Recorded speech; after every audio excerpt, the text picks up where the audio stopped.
I own a construction company in Ohio. It's an S Corp. What are your thoughts on setting up an XRP corporate treasury reserve? I don't like XRP held in an S Corp or a C Corp. And the reason for that is if you do get sued, especially if it is a construction company, I don't know if you have your assets held in that construction company, you've separated out the service based business that you do.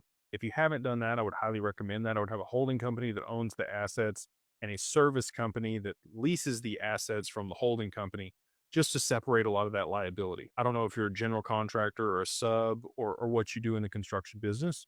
So I'm just giving you some general information here.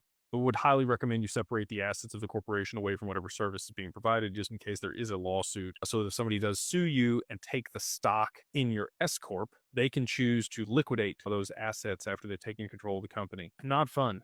Not fun at all. And that's why we often recommend, always almost, an LLC to hold digital assets because there's equity units. And the reason that we set things up there in Wyoming is there's strong charging order protection, creditor protection there in Wyoming versus some other states like Ohio. An S Corp also limits your ability to be owned by a trust. It has to be owned by an individual. It cannot be owned by another corporation. So, S Corps are great for taxation, but you can take the S Corp election for an LLC and still get that pass-through taxation. So I understand why you would do it for your construction company, especially if you have partners or you want to grant equity to people. Stock options is fantastic. An ESOP can be done through a construction company. There's a lot of reasons that you would structure a construction company as an S Corp, but I wouldn't, normally recommend setting up a treasury component to that company just in case, again, if you haven't segregated the liability or potential liability away from the corporation, of getting sued and somebody does take ownership of your stock, they could absolutely liquidate those positions and pay themselves back or take the XRP itself and then give you back the useless stock